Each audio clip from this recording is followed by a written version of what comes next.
Now, as huge as this was, it didn't happen overnight, and there was a long journey to that point in July last year.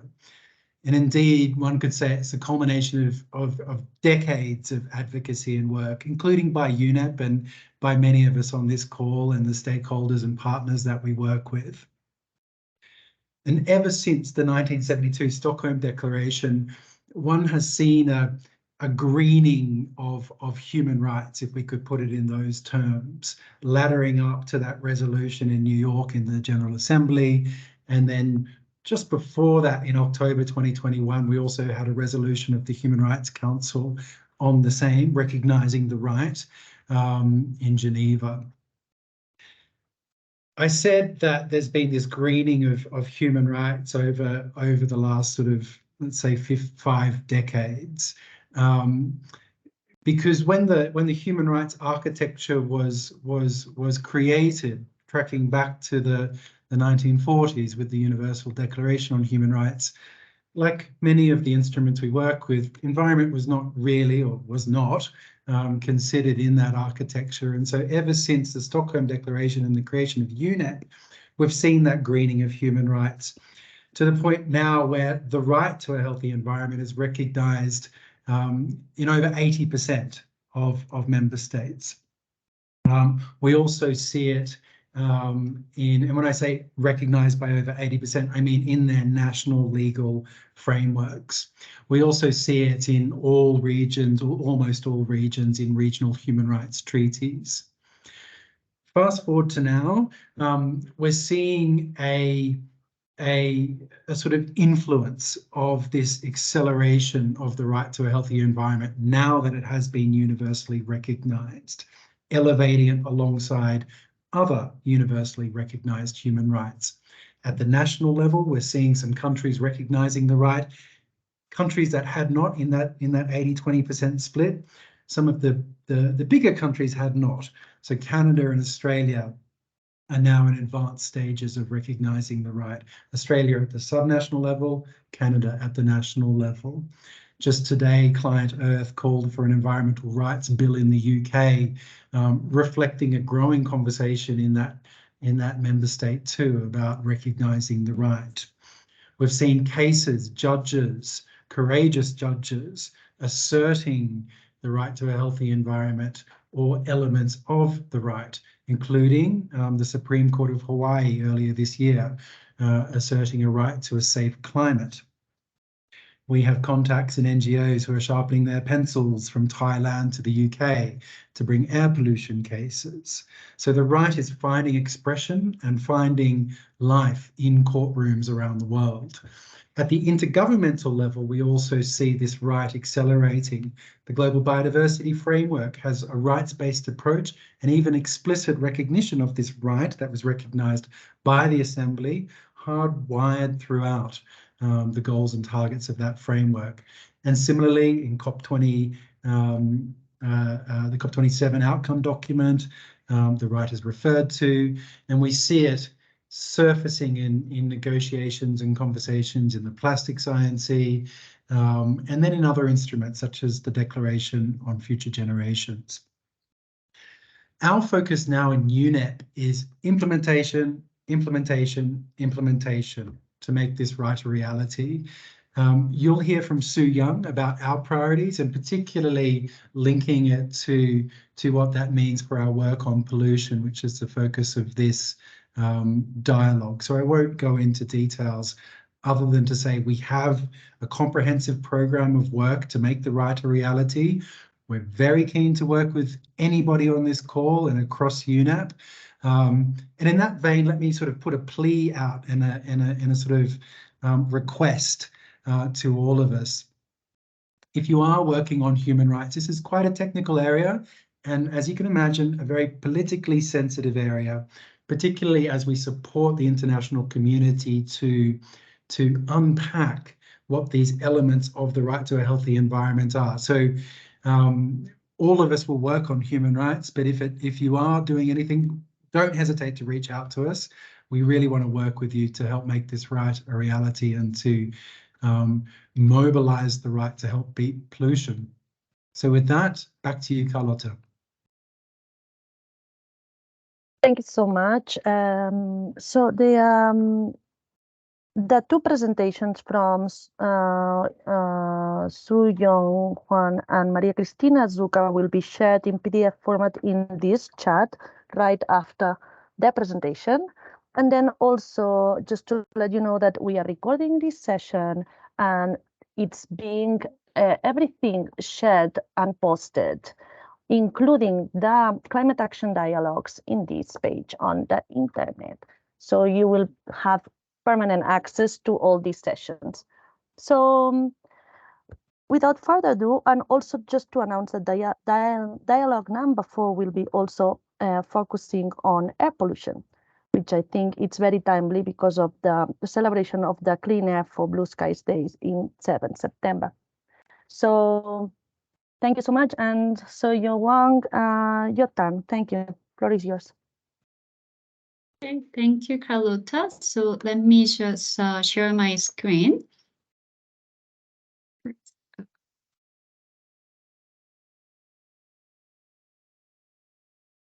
Just We can see it, yeah. It's not in full screen yet. Is it? No.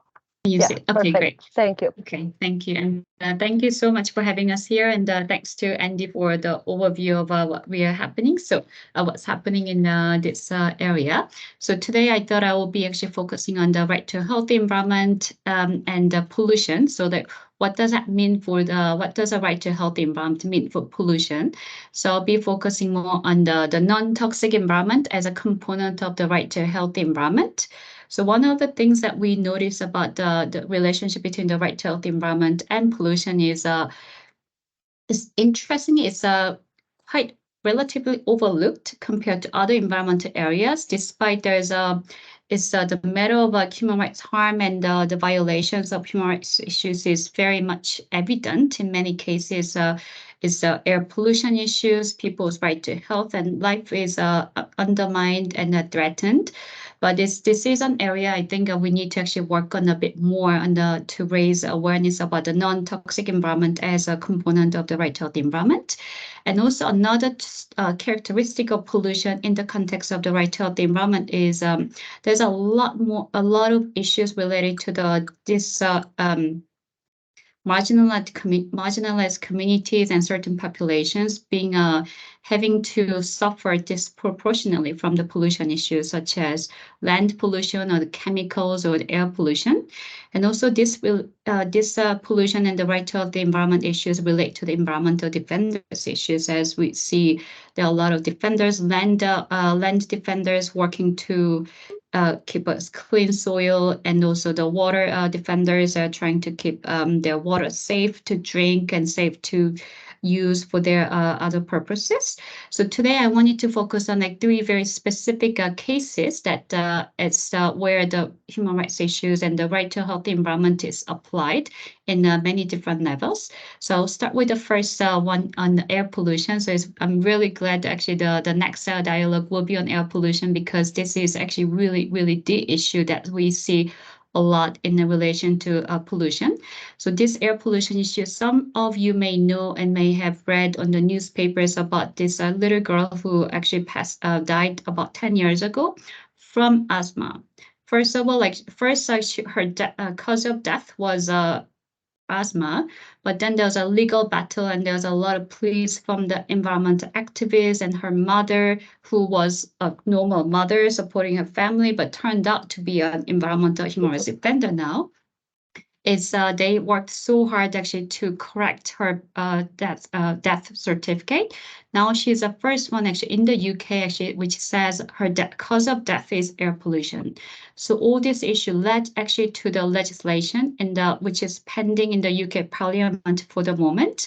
And this is a case that you see how they actually apply the human rights and the air pollution issues together. So people started to see, even at the national legislation level, people started to see this is not just a pollution or air pollution environment issues, but this is also a human rights issue. So you can see it as the title of the bill that's pending is a Clean Air Human Rights Bill that's pending in the UK.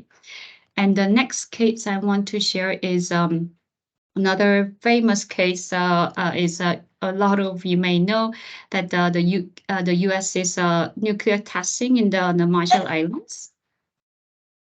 In the Marshall Islands, there's which happened many years ago, but there was so that adverse effects of radiation from the nuclear testing between 1946 and 1958, and which led to a lot of cancer and birth defects and psychological trauma of population living in the Marshall Islands, especially women and girls who are disproportionately affected by it. They had a lot more thyroid issues and also reproductive health issues, and that a lot of people thought that was forgotten, but the Marshall Islands and the activists and the people actually brought this issue to the Human Rights Council in 2022. So they use the UN Human Rights Council as a human rights mechanism to actually find the justice for people, environmental justice for people in Marshall Islands, and also to address the human rights implications of the nuclear legacy and the toxic legacy in the Marshall Islands. So you see the pollution and the toxic nuclear legacy issues, even that happened many years ago, is still brought up as a human rights issue, and it's been implemented and addressed at the Human Rights Council. And the next case I want to address, I want to introduce is environmental human rights defenders who dealt with the lead poisoning. I think some of you may also know this environmental defender from Kenya, like Phyllis Omido. She was the Goldman Prize winner in some years ago, and she was also like pointed as the 100 most influential people of 2021 by Times, and she also presented at the UNEP 4 with the UNEP. So the case was lead poisoning in a community in Mombasa. She started to actually feel that she started to actually observe that people are getting sick. Even her child was she was breastfeeding. So she was trying to find the what is the cause of it. And that she found that actually was the lead, the battery reusing smelter in her community was they were leaking lead into the community, and a lot of children and the people got the lead poisoning. So that was not an easy fight. It actually started in 2009, and with this issue, she had to go through like not only the legal battle, but huge years of harassment, intimidation, and threats and stigmatization. And the stigmatization was a lot of manipulation that was done to the community, that a lot of people made to believe that she's actually trying to take the land away from them. So there was a lot of the sensitive issues that was going around the whole issue. But so she she continued to fight, and she also got the support from OCHR and UNEP, through our defenders policy, and also together with the special rapporteur, UN special rapporteur working on environmental issues. And that was such a victory that the smelter that was polluting the community that was shut down in 2014, and she and her community got rewarded from the court with the 12 million compensation in 2020. So this is also another case that shows how the pollution issues can be addressed using human rights and also human rights mechanisms, and also the such as UN agencies like UNEP, like us, and to remove the polluting industry and to find environmental justice in this regard. So all these cases really show like how like there are successful cases, also like not so successful, but how like at the national level and regional level and international level, how people are using human rights language to address pollution issues. And what we observe for the future directions is, one is increased litigation. We expect there will be a lot more rights claiming related to the pollution, as well as the right to a healthy environment. And UNEP is currently working on documenting the litigation related to the right to a healthy environment, and will be will be publishing the findings late this year or early next year. And also there will be a lot of cases or a lot of clarification on the business responsibilities relating to the pollution and the right to healthy environment. And also we expect there will be a lot of environmental justice cases. We see that a lot in relation to right to healthy environment.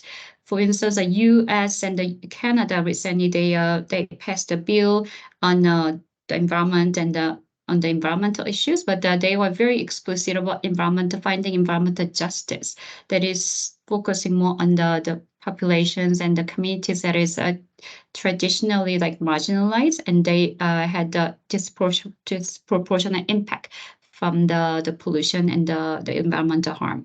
And lastly, we believe actually there will be a lot more prevention component will be brought up in the implementation of the right to healthy environment.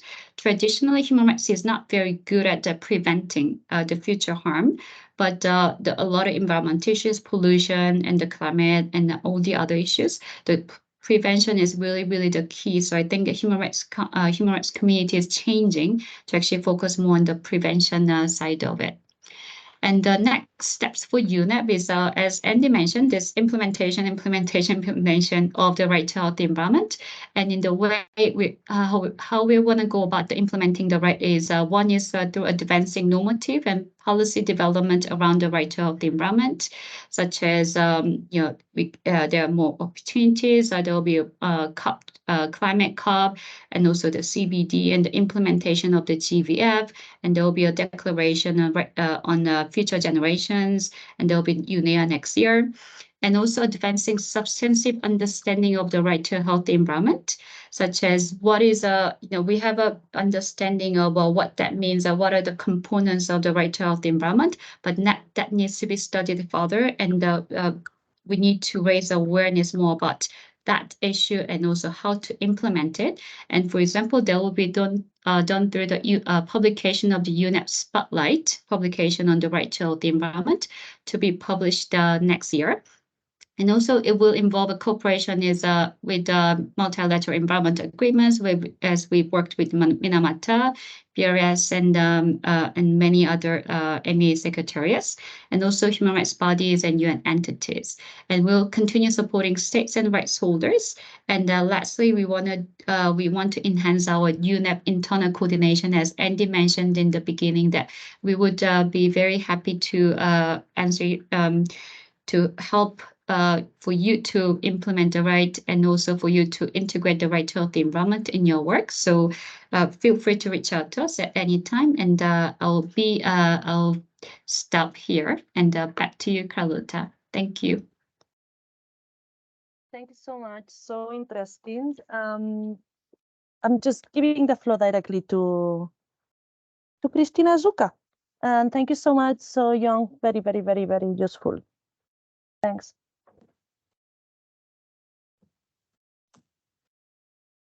Hello, Carlota. I hope you can all see my screen. Yes, we can, and we can hear you. Perfect. Thank you so much. So as introduced earlier, I had the pollution and health unit of the Industry and Economy Division under the Chemicals and Health branch. But I'm also the DRI for the Pollution and Health PCP, or Program Coordination Project. And this PCP also includes basically the strategic lines of our work on pollution and health. So I'm going to focus initially on what are the strategic lines, what is that we are focusing on. And then I will briefly look at what I believe are the connections with the human rights agenda. And I also have some kind of questions, on what more can be done to connect these agendas. So the Pollution and Health Program is one of the three that we have designed to implement the Chemicals and Pollution Action Subprogram. And we aim to work along 5 pathways for change. The first one is to provide science policy foundations for prioritizing action, meaning, for example, a study that tells us about the impacts of a certain chemical or air pollution will inform action, will tell us that we need to do something about that problem. We are spearheading global action for promoting a non-toxic and non-polluted environment. For example, we support global frameworks such as the current SAICM and in future the next version of that framework. We are strengthening core capacities to establish an enabling environment for sound chemicals management and pollution prevention and control across all environmental media. We are mobilizing action on the environment and health nexus from various sectors, and the health is a very prominent one. And then we are raising public awareness, and we are mobilizing sustainable development actors so that pollution is addressed not only as an environmental issue, but also as a development, health, and human rights issue. Our thematic focus is primarily on air pollution, and we deal primarily with PM2.5, which is one of the main killers. And Soo-Young, you refer to a very now well-known death, unfortunately, but there are many, around 7 million people die from this killer. We are then dealing with chemicals, and we are focusing both on general chemicals management, but also focusing on certain chemicals or groups of chemicals that pose significant threats to environment and health.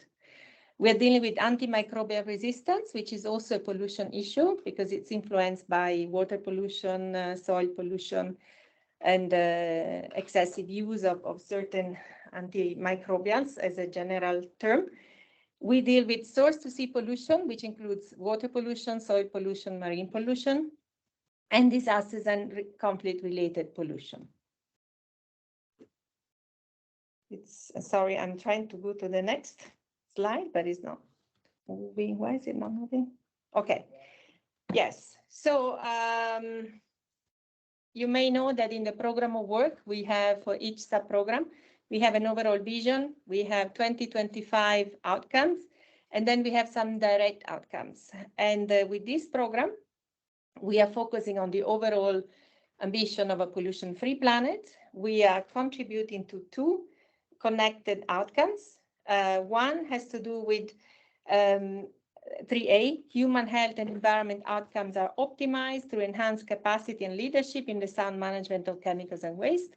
And then 3C is that the releases of pollutants into air, water, soil, and the ocean are reduced.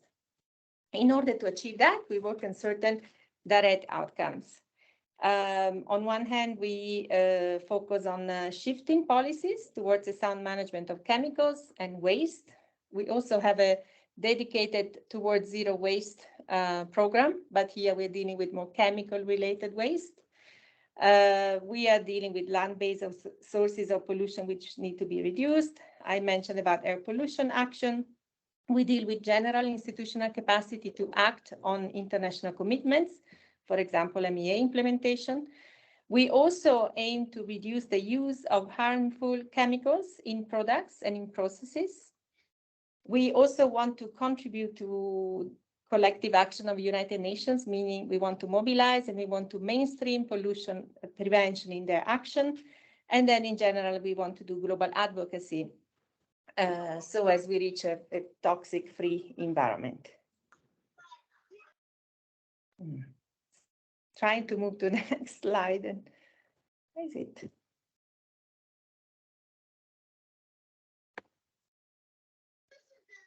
Oh, thank you so much. Okay, this is a very complex theory of change, which is not showing on the, it's there, yes. This is a theory of change of the entire program. I'm not going to go through this one because it's very complicated, but it's basically aligned to what I just presented in the previous slide.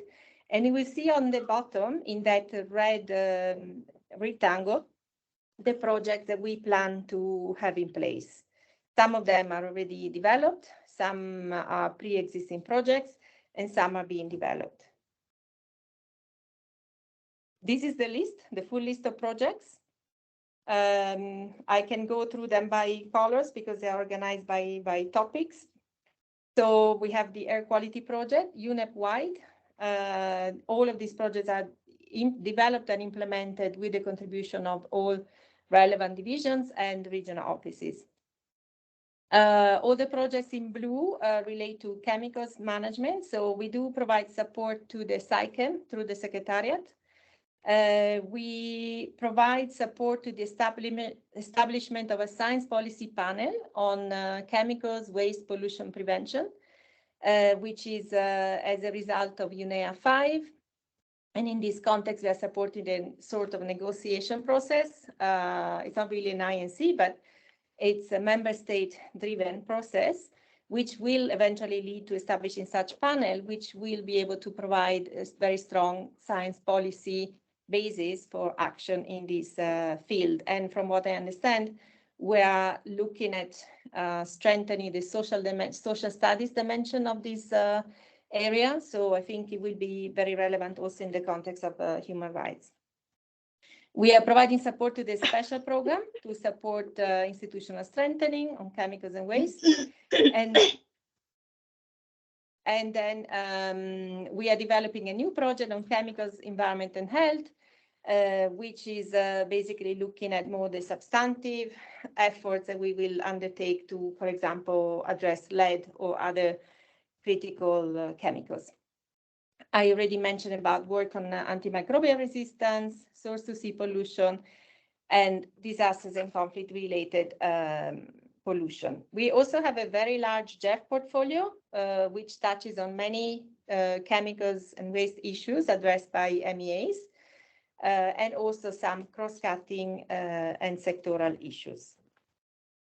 Now, I mentioned that we have this program coordination project, which is an innovation in the way that we do work in UNEP, in the sense that it tries to bring together several projects, the ones that I mentioned, into a coherent story, a coherent effort. The main ways in which we believe that this approach will help maximize inputs and leverage the capacities of UNEP and partners is by alignment of efforts and creating synergies, promoting and sharing information and experiences, having common communication and knowledge management across projects, dialogue and cross-fertilization with other programs, for example, on One Health, on biodiversity and environmental governance. These are just examples. We can contribute across projects, meaning like kind of distilling all the possible interests of different projects to interagency mechanisms, for example, and intergovernmental mechanisms, processes. For example, EMG is now developing a UN common approach to a pollution-free planet, where, of course, the human rights aspect is very, very prominent, not only from OHCHR, but also from other agencies that have an interest in this or a mandate on this item. We also aim to contribute to UN reform engagement efforts to make sure pollution is prioritized, mobilization of key partnerships, and of donor support.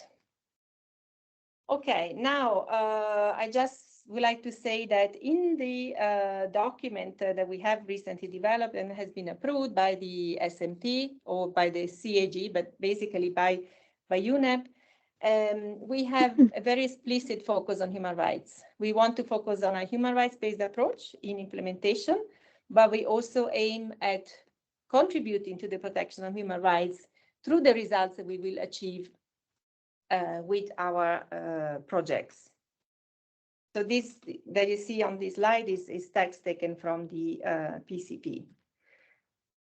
Okay, so if we look at the specific projects and some ways in which the work we do, we hope will contribute to the human right to a healthy, clean, healthy, and sustainable environment is through these ways. First of all, by reducing pollution and its adverse health and economic impacts, we believe, we are providing better quality of air, water, and soil. We are preventing acute poisoning, for example, in the case of lead that was mentioned by Soo-Young, by, for example, promoting more sound management of certain goods or waste, like lead acid batteries. We're empowering citizens and stakeholders for example, we focus on consumer information, for example, on the content, chemical content of certain products, and thus we can empower choices. We are promoting participatory approaches in the way that policies, action plans, and strategies are developed. We are promoting pollution prevention as a core priority for the UN as a whole. I mentioned earlier the EMG, and I think that's a very good starting point for making sure that pollution is not just addressed by environmental agencies, but also those, concerned more with the rights issues. Similarly, we are promoting it as a key aspect of development. And we are, to this end, also collaborating very closely with some key agencies, including WHO, but also UNICEF, that takes a very specific rights-based approach with children at the center. The fact that we are also addressing pollution in the context of conflict and disasters, of course, it has an element of leaving no one behind and addressing very specific local situations.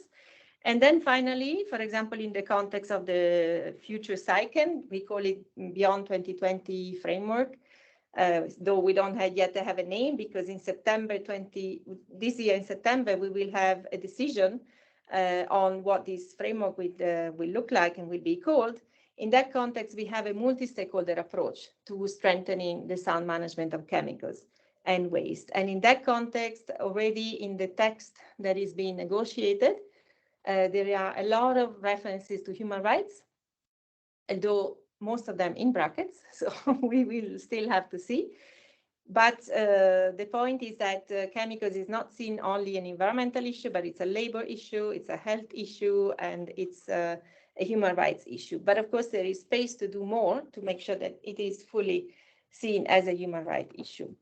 Finally, these are some questions from me and maybe, for myself, for the group, and for the future on how we can further strengthen the connection. So first of all, how can we fully realize a human rights-based approach in the way that we implement our work on pollution and health? How can we leverage the fact that there is a new right that has been recognized formally to advance pollution prevention, given that, the connection is there substantially?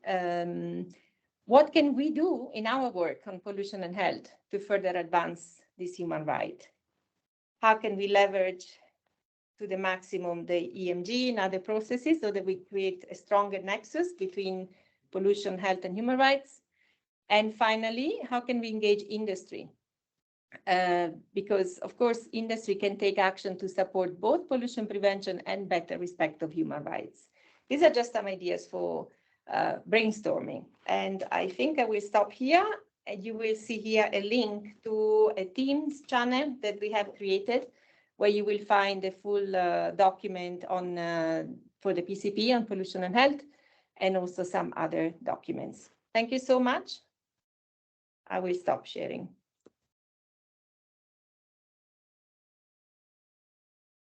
Thank you, Cristina. So now we reached the time of Q&A session, and it's going to be Takuko, the Global Coordinator for Chemicals and Pollution Action Subprogram, who will moderate the session. Thank you. We will stop around 3:45, 3:50. Thanks. Great, Carlota, and thank you also to all the three speakers so far. Very informative. I'm pretty sure there are many questions coming up. At least I have one, and I see at least one already posted by Sheila in the chat box. But Cristina, may I ask you to bring up your question with your slide with 3, 4, or 5 questions? Maybe since you show those interesting questions, I think we should give Andy and Soo-Young to react to any of those questions that Cristina raised as a beginning. And then we can go to maybe Sheila's question, which has been posted in the chat. And maybe we will have time to get to my question as well. But first, over to you, Andy and Soo-Young. Would you like to respond to any of these questions that Cristina shared? Many thanks, Kakuko, and thank you, Cristina. Look, two that sort of sprung out at me, and Soo-Young will be able to elaborate. So if I could pass to Soo-Young after this, but two that sprung out at me. One on how do we engage industry to support pollution prevention and human rights and connected issues.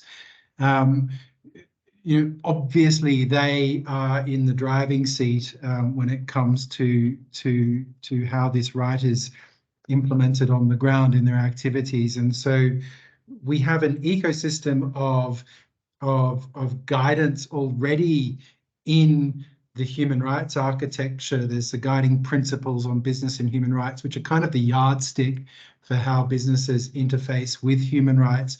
We also have the OECD guidelines for multinational enterprises that have just been updated to strengthen the environmental and human rights due diligence requirements, amongst other changes. But how do we sort of use those and potentially others to strengthen them and clarify what the right to a healthy environment means for business? And there's actually a process underway to do that. Every year, the Human Rights Council passes a resolution on human rights and the environment. This year was a bit of a landmark change because it's now not called Human Rights and the Environment. It's called the right to a clean, healthy and sustainable environment, signaling this recognition that there is a human right now. Under that resolution, there was a request of the Special Rapporteur on Human Rights and the Environment to work with UNEP and other stakeholders in clarifying what the rights are, what what this right means for business and industry. And so we're working with the Special Rapporteur and other stakeholders to do that work. So engagement in industry, I think there's one concrete way. So I encourage you to work with Soo-Young and colleagues in that process. Soo-Young can give a bit more information on those entry points. And then the second one was how to fully realize the human rights-based approach in the implementation of pollution and health work. As Soo-Young mentioned, one of the elements of the right that commentators are now advocating or proposing is a non-toxic environment. So that nexus to pollution is really one of the substantive elements of the right. And so to help fully realize that, I think we in UNEP can support any efforts to give prominence to unpacking the right and making sure that a non-toxic environment is very much one of those substantive elements that is then picked up through the world, in courtrooms, in parliaments, in intergovernmental negotiations. So the headline becomes the subheadings, and one of them is a non-toxic environment, giving reality to the right. Let me pass it over to Soo-Young. Thank you, Andy. I think Andy actually answered all the questions on the industry, but just I want to just mention actually, so they're actually good businesses, good industry. They actually want to do good work on the environment and the protection of the human rights as well. So for instance, I can give an example. When we are advocating or when we are supporting states for the council and the GA resolution, there was something called some organization called the B Team. It's an organization of many world-renowned business people, and they had their coordination, and then they came to us actually saying that the business leaders are very interested in doing something good for the environment and human rights, and they came up with this joint statement by like over 50 global business people, including Safaricom, H&M, Adidas, and Unilever, and all these global companies. So I think we need to keep engaging with these people. So like now we're also like we have 2 consultations coming up. I think actually Georgina in the Bangkok office can elaborate more about the meeting that's happening in Bangkok on business and the right to the environment. But keep engaging the good business people in in clarifying the business responsibilities and how we can do a better job on implementing the right. So that's one aspect. And another example actually of good businesses is a UNEP finance initiative is also having a small working group of insurance companies working on the implementation of the right to a healthy environment. So there are a lot of things are happening, and also we just need to coordinate and bring it to the international level, and also to the country and the regional level. And if I may, I will just jump to the question on the MEAs. So so I think it's Maud as questions about sorry, the sensitivity of the right to healthy environment in the MEAs. So as Andy mentioned in the very beginning, so this recognition of the right did not happen in one day. It took minimum 10 years, like from the very initial discussion, there should be a resolution and do that. And so MEAs will take time. So it will depend on like what kind of MEAs that you're talking about. So, but we've seen a lot of progress in MEAs, as Andy mentioned. The Climate COP, they adopted the implementation plan referring to the right to healthy environment, and also the Convention on Biological Diversity's Global Biodiversity Framework. It has an explicit reference to the right to healthy environment as well as environmental defenders. So as we're making a lot of progress, and some parties, surprisingly, they're very interested in actually integrating this, right? And sometimes they reach out to us and say that, can you give us a briefing note? Can you tell us what it is and tell us what we can do and how we can understand the right to healthy environment in a specific context of MEAs. So on the pollution, we've worked with the Minamata Convention Secretariat and also the BRS Convention Secretariat. So it's happening, but we just need to like go step by step, and we just need to sort of ease in the topic in many different MEAs. So I will stop here. Thank you very much, Andy and Soo-Young. Very interesting. I think a lot of the responses you gave, I think, we have more, follow-up action, follow-up questions and answer session that will merit those, because each one is very deep and interesting. But I must, as a facilitator of this Q&A session, move on and take opportunity to do also a few other questions coming through the chat box. It's great that Soo-Young already addressed one of the posted question by Maud, but there is another question now. I think this one coming from Shira Karue.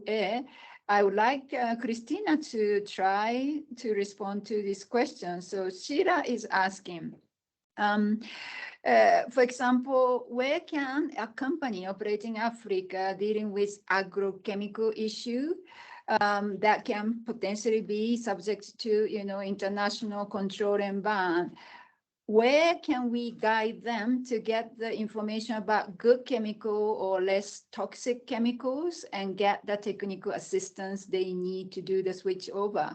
So Christine, over to you. Very good question, and difficult and complex question, and I think the answer will also be a composite answer. So, well, first of all, we have someone also here from the Africa office. So we're talking about companies in Africa, so I think our Africa office will play an important role. Another aspect that I think we tend not to deal that much, at least officially in our projects, with individual companies, but we do work with the associations of companies. For example, we work with ICCA, we have an MOU. ICCA is International Chemicals Companies Association. And we also work with some other groups that deal with the pesticides issues.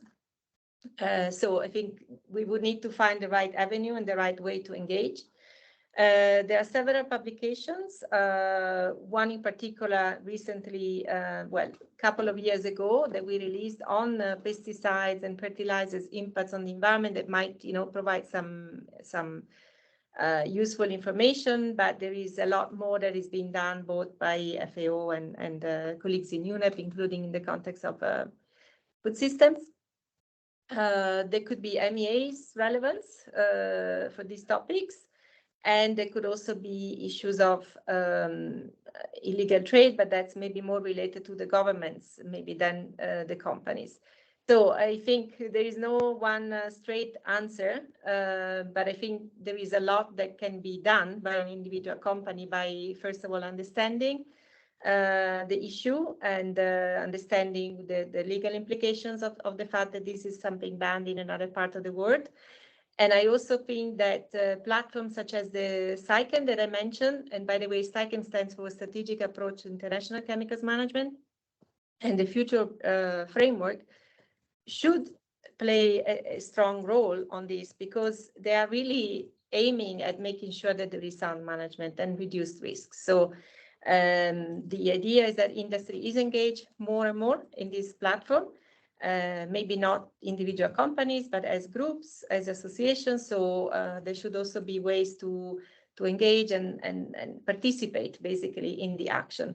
And maybe also to mention the SPP, the Science Policy Panel that I mentioned earlier, that is going to be established, will also provide a lot of, ideally, and that's what we hope, not only scientific studies, but also information that will be helpful in guiding action. So I think I'll stop here, and I don't know if there are any additional points that Kakuko or Alex want to make on this. Well, the issue of legal instruments.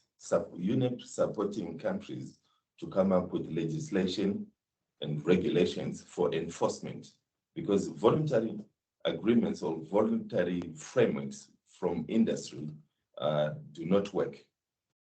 They have to be beaten, a carrot and stick approach. There has to be legislation for countries to fall back on, so that at least they can enforce all the sound management of chemicals. And you have to be penalty associated with it, right? Absolutely. For violation. Yes. Okay, Yes. all right. So that was Alex, our Chemical and Pollution Action Coordinator from UNEP Africa office. Okay, I would take one question from online. Mushtaq Memon from our UNEP Asia Pacific office. Mushtaq, would you like to come in with your question? In the meantime, I'll ask Andy and Soo-Young to please respond to many questions coming to your way in chat box as much as possible. Thank you. Over to you, Mushtaq. Thank you very much. So basically, what is that is a vicious circle that is created. Suppose with the water pollution, there's a forced migration, and same with air pollution. And even if we look on the many examples, the industrial pollution affects the workers again and the productivity.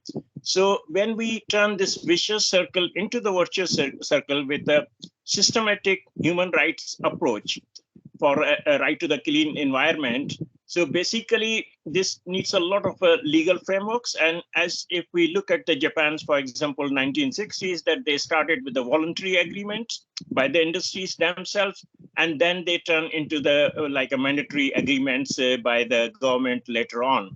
So how UNEP is learning from those examples of the countries to help the leapfrogging? Because many people ask for the concrete examples for the legal frameworks. Over to you. Thank you.